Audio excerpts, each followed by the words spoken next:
Okay, today I want to jump into kind of a hot, delicate subject in the farrier and horse world, and that is, should horses wear shoes? Should they go barefoot? How do wild horses cope? Why do we put this metal apparatus on a horse's foot to begin with?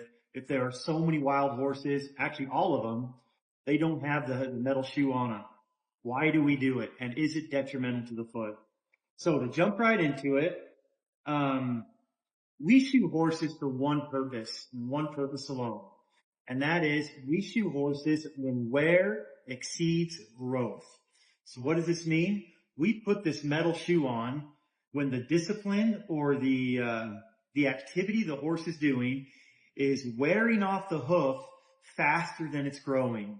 The principal responsibility of the horseshoe is to protect the foot.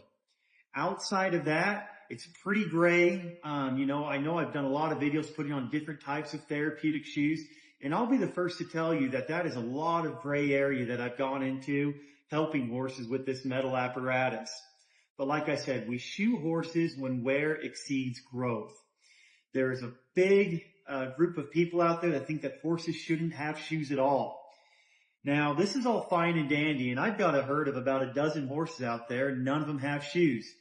And that's because the wear on their foot is not exceeding their growth. They sit out in the pasture. My kids ride them every once in a while. There just really isn't a need for a metal horseshoe.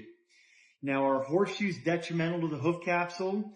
In a roundabout way, I would say yes, they are. And it's not because the metal shoe is doing damage to the bottom of the foot. It's the introduction of nails. I would like to share with you guys a paragraph from one of my favorite books. This was written in 1816. It's called The Complete Farrier. And it says, the practice of shoeing, even when conducted on the best and most scientific principles, is always more or less injurious to the foot. The principal cause of the mischief arises from the introduction of the nails.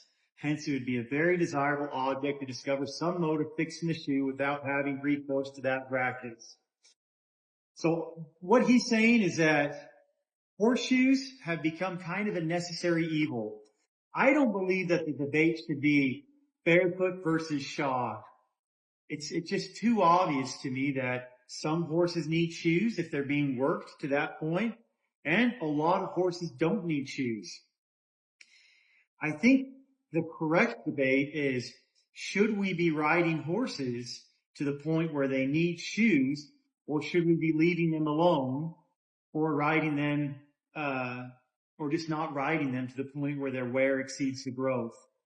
My personal opinion on all of this is that I believe that animals, humans, anything, any living creature is happier with a job, and they're happier when they're fit and when they're doing something. I think that it's okay to ride horses, and I think it's okay to ride them to the point where the wear is exceeding the growth on the hoof. I think it's okay to shoe the horses. But what I really believe is I believe in really good shoeing. And this is minimally invasive shoeing. This is why toe clips are so nice. You can use less nails. They say one toe clip is worth 3 nails. Quarter clips do wonders to keep a horse's shoe on without having to use so many nails. So is what we're doing bad? Well, like I said, that's an ethical question. Do you believe horses should be ridden as hard as they are? I guess that's something you need to figure out for yourself. But good quality shoeing is minimally invasive and does very little damage to the hoof. That's why it's important to hire and to keep on very qualified farriers. Poor farriers, it is very invasive, and they do things to the foot that, quite frankly, the horse doesn't deserve.